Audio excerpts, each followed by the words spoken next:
Well, hello everyone, and welcome to COS Live. I'm your host, Rita Peters. I'm the Senior Vice President for Legislative Affairs with Convention of States Action. And I'm sad to say I'm going solo today with hosting the program because my wonderful co-host Andrew Luce is actually out on a very special assignment that I'm sure we'll hear all about once he gets back. Maybe that'll be next week, but I'm going solo today. So thanks for tuning in for our program. I think you're really going to enjoy it. But before I get started and preview the program for you, want to remind you that we love to see who's watching and where you're from. So drop us a little comment, tell us where you're tuning in from, give us a like, retweet, give us a comment. We love to get some of that interaction with you and know who our audience is tonight. Now, for all of you who love to get into the nitty gritty with Article 5, this episode is going to be for you. But don't worry, if you're not into that stuff, you're still going to love this episode because we've got a great guest. But we are going to get into a little bit of the weeds today. It will be a topic that is going to be one of national discussion once an Article 5 convention is actually called. A reminder, we are at 19 states having passed our resolution applying for an Article 5 convention of the states. We need to get to 34. And today's topic is about faithful delegate legislation, otherwise known as faithful commissioner legislation. We're going to be talking to Paul Phillips. He is a close associate of mine on the national team. He is also an Indiana native, so let us know if you're watching from Indiana right now. And he helped lead the Indiana team to victory in passing their resolution. Now he's part of our national staff and works with me on a lot of special projects. He's going to break down for us today what's happening with these faithful commissioner laws and what it means for the Convention of States movement, how it could help actually propel us to victory in our mission. And I'm also going to react to a new edition of COS Now to keep you up to date with Convention of States. That's going to be a challenge since I don't have my co-host here to react with me. You're just going to hear from me today. But before we get to that, we're going to go to Mike, as always, for our Article 5 trivia giveaway. Mike?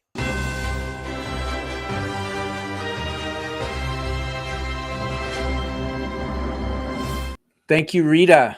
I hear you're doing the show solo today. I'm certainly glad to be here with you and with the rest of the folks out here in America that are supporting Convention of States, or maybe they're just watching and wondering, should I get engaged? And of course, the answer is yes. And we're going to have some fun today because I'm going to give you some trivia, some questions that if you go way back with us, there's a really good chance you're going to know the answer to this, which is super important for us to understand. And I'll get into that when I answer the question a little bit later. So you're definitely going to want to stick around. And what I'm going to do today is I'm going to give away one of these cool COS hats. It says Convention of States right on the side, and it's super comfortable. And of course, spring is here. The sun's out. Got to protect your face from all that sun. So hopefully you'll be the one that wins this hat. We'll let you choose whatever color you want. There's quite a variety at shopconventionofstates.com.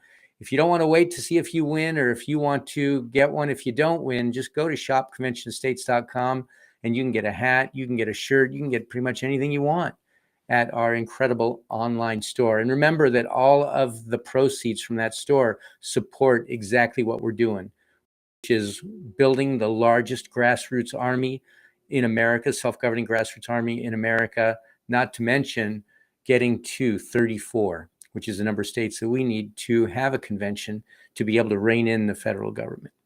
So here's my question of the day. You know, we've talked before on this show about how the call of an Article 5 convention is prompted when 2/3 of the states agree on the subject matter.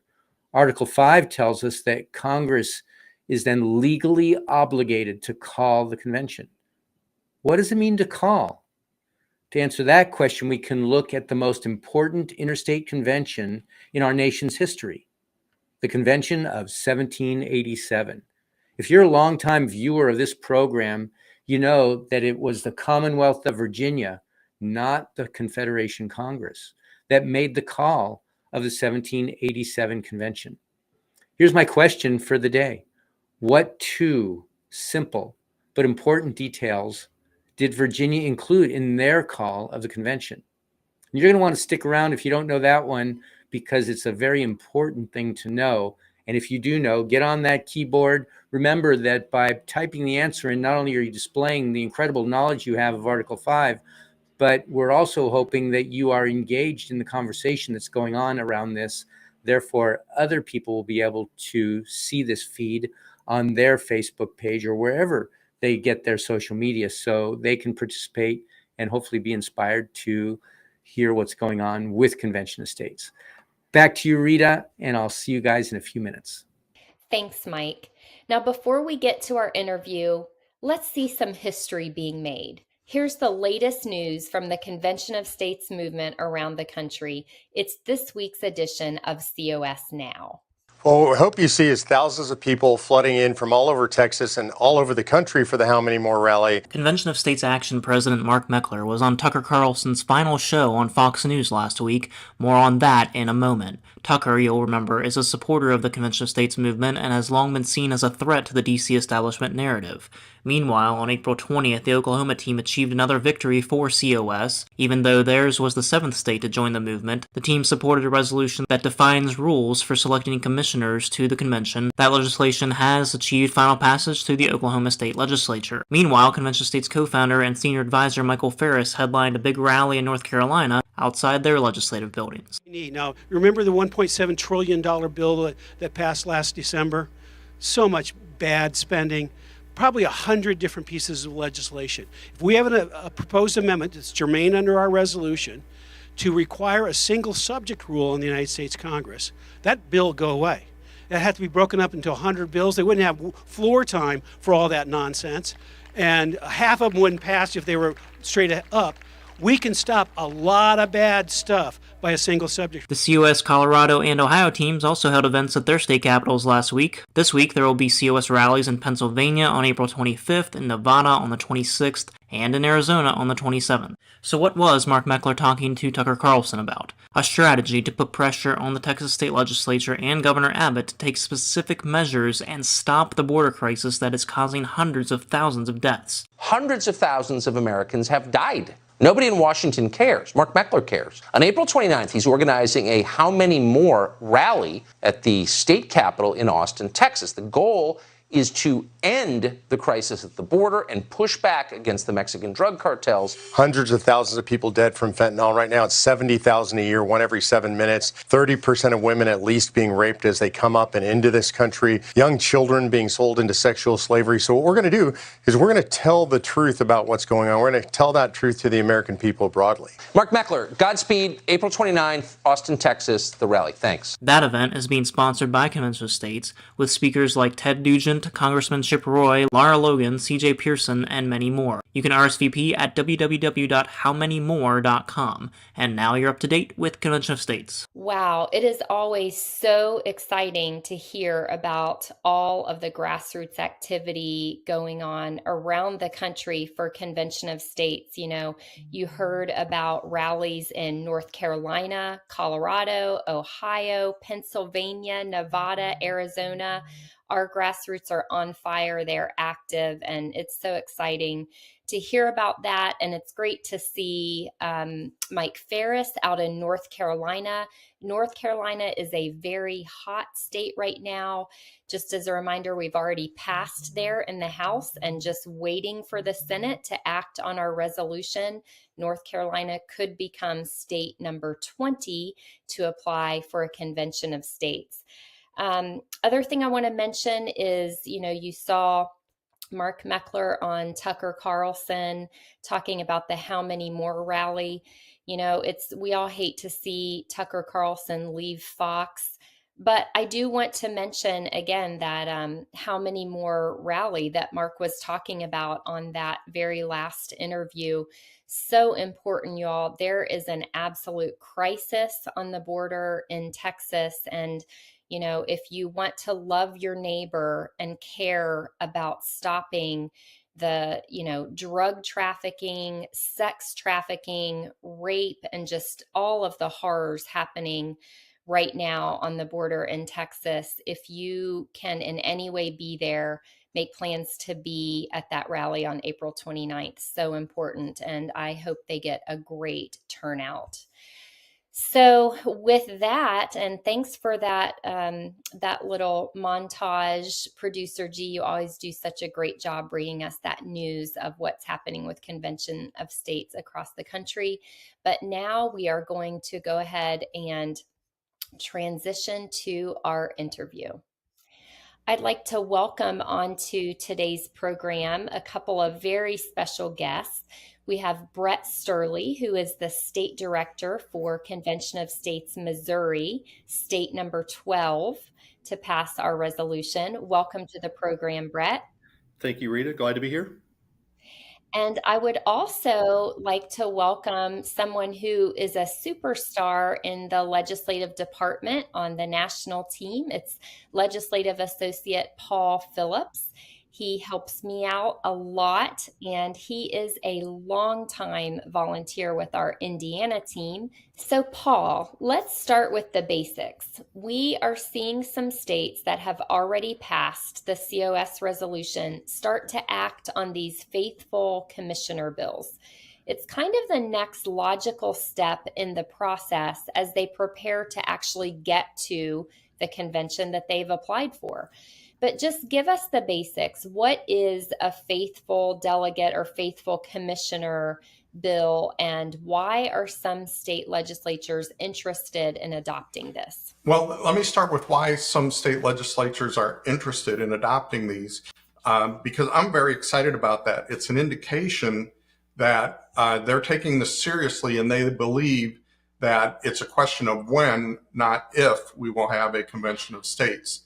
And they want to get prepared ahead of time to make sure the convention runs properly and there aren't any problems with delegates straying from their commissions. Now, you mentioned faithful delegate or faithful commissioner laws, and then commissioner selection laws. There are really kind of two flavors. So a faithful commissioner law is going to make sure that the commissioners that the state send are going to be true to their commission, the instructions they're giving.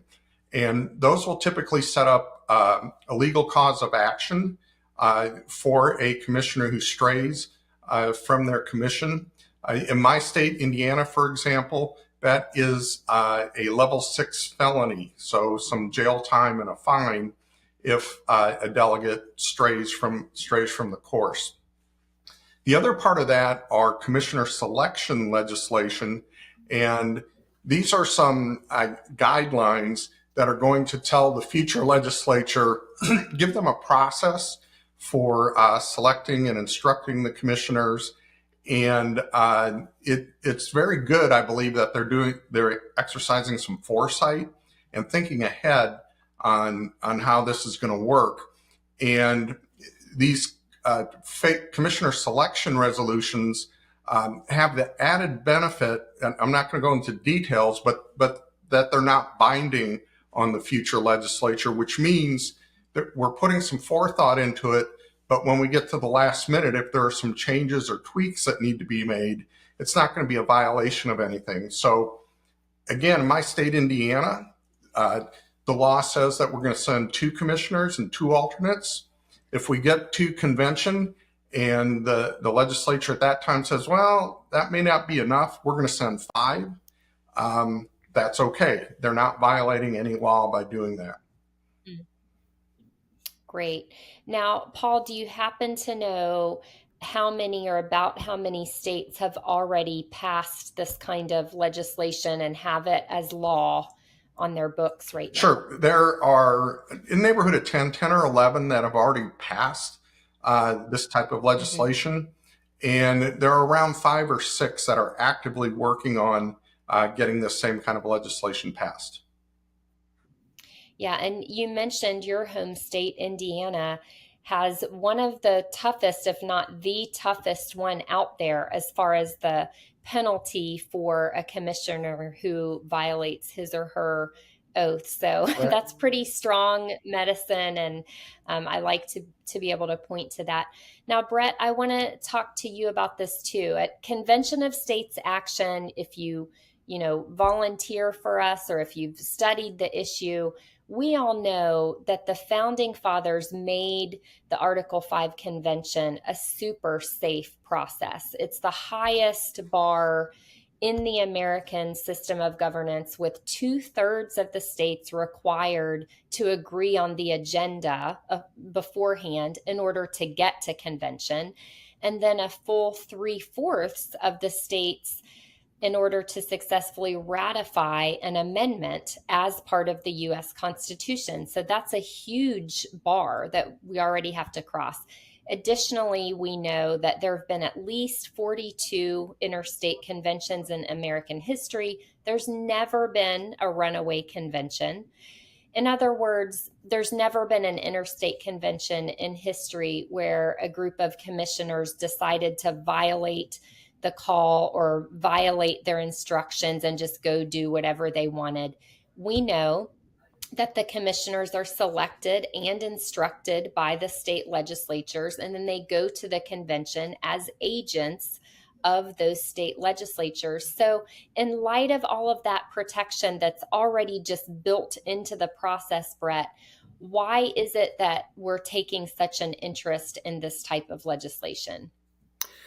Well, it's a great question, and it's kind of a continuation of passing the resolution, the underlying resolution, because a lot of, some of the things that were told to us by legislators or questions that were asked of just like, well, I'm not really sure if we want to do this or not because we don't know who's going to go to convention to represent Missouri or our state. What their instructions are going to be, anything like that. So this is the next logical step that we can continue that conversation and just go to the legislator, or even our opponent, some of our opponents, they're actually willing to listen. We can go mainly to the legislators and say, okay, you asked this question. Okay, this answers that question. This is the process, and in as you stated, it's totally in the state legislature's control. So when we go to a legislator, we can go to them and go with the evidence that there's never been a runaway convention, that the hurdle is so high that the likelihood of anything nefarious ever happening is incredibly remote. And if it does, then you know what? It's your fault, because you have the power to control who goes to convention. You give them instructions, and then you provide oversight. And here's the process by which you can do that. So if this, if anything bad happens, or if you're afraid of anything that you're afraid of happens, well, it's pretty much your fault. And guess what? The grassroots, we're going to be here to make sure that we have input on the commissioners that represent our state, and also some of the proposals that are made at convention. And we're going to be watching. Absolutely. And, I love this picture of federalism in action, because what I see happening from my vantage point is I see legislators in states that haven't yet passed the resolution and who, might be a little bit nervous about it. It's new. We've never done it before. And as they're learning about the process, when I can point them to states that have already passed, like Indiana, and have these laws on their books, and they see, oh, that's what we do. That's how this works. It is really helpful to them. So it's states learning from what their sister states are doing. And it is a beautiful thing to see federalism work that way.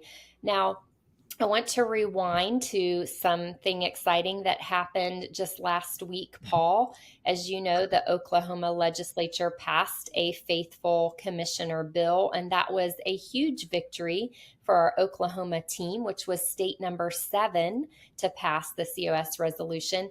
Can you tell us a little bit about that, and why were the activists in Oklahoma supporting that legislation? Why was it so important to them?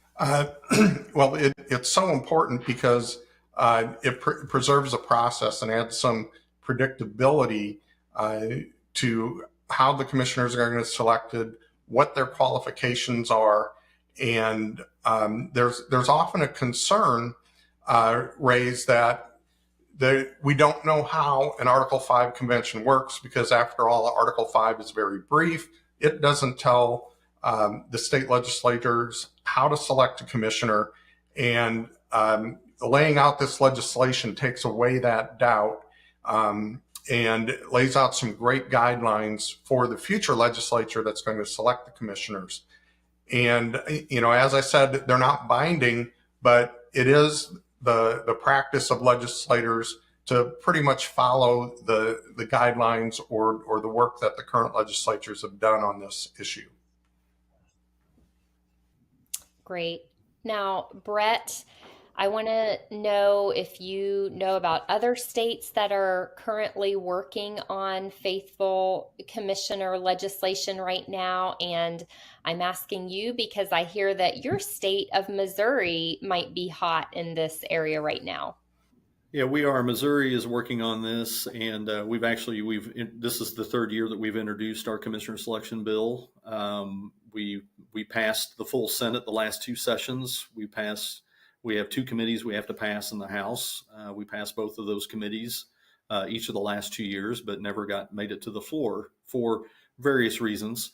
And this year, we have our bill is on the calendar in both the House and the Senate, and we had to make a little minor modification, amending it onto an existing bill that passed the Senate that's getting ready to be heard in the House here right now, to get to the floor, and that's just kind of the peculiar mechanics that the Missouri legislature is going through here right now. So, so we're very excited about that. We have assurances from leadership from the Speaker's office that bill is going to get heard quickly, pass, and we know that we have the support both in the House and the Senate. So we're definitely looking forward to that. And interestingly enough, with going through this process, we have picked up legislators who might have opposed our underlying resolution previously are supporting this bill, because it answers those questions that they may have had that we answered for them. But we are the show me state, so sometimes you have to show the legislators. So here we're showing you this is the process, and so it's been very good through committees. We've gotten bipartisan support, because even we are a nonpartisan organization, but Republicans and Democrats both realize that the states have no voice and no representation in Washington, D.C. whatsoever now. And this is a way for them to reassert their constitutional authority over the federal government and actually have their voice heard. Brett, I am amazed by your level of knowledge about this, by the degree of experience you have in working in the legislature. And I just want to remind our viewers, you are a volunteer. So I want to say thank you for everything you do. You do it for the love of your country, and because of your concern for the direction that we're headed, you have latched on to COS as the positive, proactive, constitutional solution to the problems in our country. And I'm going to come back to you on that in just a minute. But for now, I just want to say thank you for everything that you're doing. Then I want to go to Paul. Paul, you referenced earlier the fact that there are really 2 kind of components in this type of legislation. There's, the penalty for a commissioner who violates his or her instructions or oath. But there's also the process, spelling out the process of selecting the commissioners who go to the convention to represent the state legislature. That is something that the state legislatures get to decide how they're going to do that. Can you give us any idea what kind of selection processes are we seeing in these bills? Sure. How do the state legislatures want to choose their Uh, commissioners? yeah, I'll give you some examples because they vary greatly state by state, which isn't a surprise because our states are all very independent. But a typical selection legislation would include something like qualifications to be a commissioner, a minimum age, you have to be a resident of the state, you can't hold a federal office, nor can you hold a statewide office like governor, attorney general, secretary of state.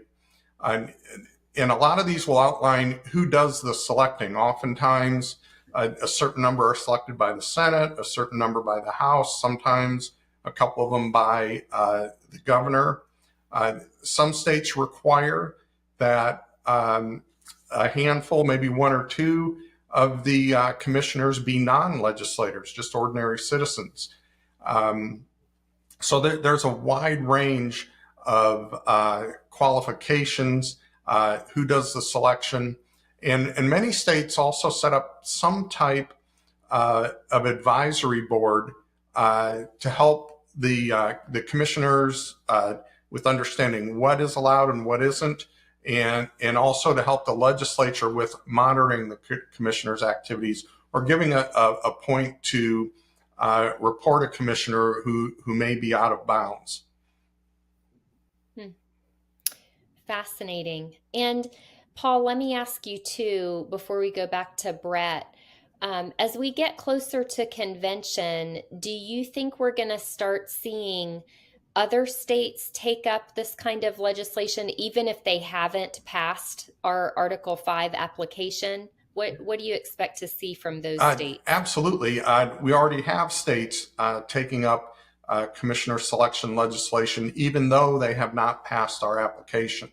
I think New Hampshire is an example, Wyoming, I can think of some others, but it really doesn't matter what order the legislature does it. They can do the application first, then the commissioner selection legislation, or vice versa, do the commissioner selection first, and then the application. Either way works. And again, as I said, each state's going to do it their own way. Got it. Brett, before we close the program, I want to go back to you and back to what I was talking about a minute ago, because, I'm sure that our viewers like me, when they hear about, you're going to the legislature, you're working with the legislators on these bills, and, you have so much knowledge of this process and you're doing all this work on your own time as a volunteer. I want to hear in your own words, why are you doing all this? Well, thank you for your kind words, Rita. And we are. I mean, I'm blessed, and we are all blessed by being able to have, great, be able to lean on advice and guidance from you, Rita, from Paul, from our different leaders, and just learning, the history and the history behind Article 5 and the reason why the Constitution was drafted the way that it was. And honestly, I've been volunteering since 2014, so I just love it. It's in my blood, and I guess maybe whatever successes that we've been able to have as a team, and I've been able to have at the legislature, has been the result of probably making several mistakes over the last 9 or 10 years and learning from them, hopefully. And I just enjoy it. It's a role. It's not a role that I was looking for. I was not looking for to be up at the Capitol every week and be basically lobbying and develop legislators and developing these relationships. But I think it was something to where I firmly believe that we're all in a specific role that we're in right now at this specific time on purpose. And I believe that is my calling, and I try to quiet my mind and listen to what I'm being instructed to do. And I do believe it is a calling from God, because this is our creation, His creation that we were put in charge of. And frankly, we've let go of the rope, and we have seen everything that has happened in our society here now, and some of the debates that are taking place here right now.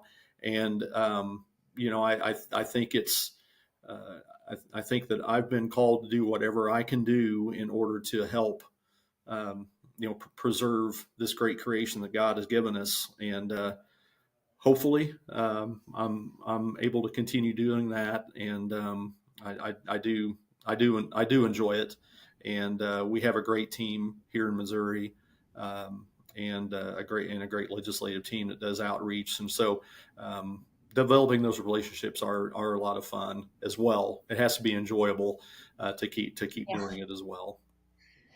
Well, you do it so well. And Paul, same to you. I don't know how I could possibly do the work in the legislative department without you. So, Brett, Paul, thank you so much for being with us today on COS Live, and Godspeed in all that you're doing. Thanks, Rita.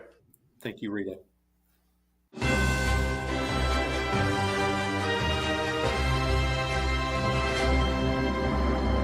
What a great show. As always, it's so much fun to be a part of this show, to be able to see all the great interviews that are happening, all the things that are happening throughout the U.S. And it's never been busier with us here in Convention of States. So for those of you that don't remember, I gave you guys a pretty fun trivia question earlier on, and congratulations to all of you that got the answer. And we giving away this incredible hat, COS hat. It says Convention of States right on the side. I guess it's on this side. And if you didn't win the hat, just go to shopconventionofstates.com and you can grab one. So if you remember, the question is about the 1787 convention, and you probably know that it was the Commonwealth of Virginia, not the Confederation Congress, that made the call of the 1787 convention. And the question was, what two simple but important details did Virginia include in their call of the convention? The answer: time and place. That's right, the time and the place. That's why we said a little bit earlier that the Congress is obligated to call the convention. When they call the convention, it's just the time and the place. It's not whether to, and it's not how to. It's the time and the place. The Commonwealth of Virginia said the states should meet on the second Monday in May 1787 in Philadelphia, devising and discussing all such alterations and further provisions as may be necessary to render the federal constitution adequate to the exigencies of the Union. And that's exactly what the states agreed to when they passed their similar resolutions, sending delegates to that convention where Article 5 and the rest of the U.S. Constitution was crafted. So there's your story for the day. Hopefully it really helps you understand how Article 5 works and how important it is. Thanks so much. For more information, our website is incredible. Just go to if you want to buy a hat, go to shopconventionofstates.com. But if you want to learn more about Convention of States, just simply go to conventionofstates.com. And I'm going to turn it back over to you, Rita, to wrap it up for the day. Thanks, Mike. We do this show every week to reach, teach, and activate Americans with the constitutional empowerment gifted to we the people. If you're ready to take your place among the Americans who are doing whatever it takes to restore our republic, sign up for one of the volunteer roles with COS. Go to conventionofstates.com and click on the Take Action tab to get started. Don't forget to subscribe to our social media accounts. Search Convention of States on Rumble, MeWe, YouTube, Facebook, Twitter, Parler, Truth Social, and Instagram. You can listen to this program as well as Crossroads with yours truly, the Liberty Update, and legacy content from our archives on the official Convention of States podcast. We've received several 5-star reviews, and thank you for those. Those really help our shows to grow. So please go to conventionofstates.com/pod to learn more. Check out the Battle Cry with COS President Mark Meckler Sunday nights at 8 p.m. Eastern Time. We'll see you next Tuesday at 6 p.m. Eastern Time for another edition of COS Live. We've got a country to save, so let's get to work. Thanks for joining us.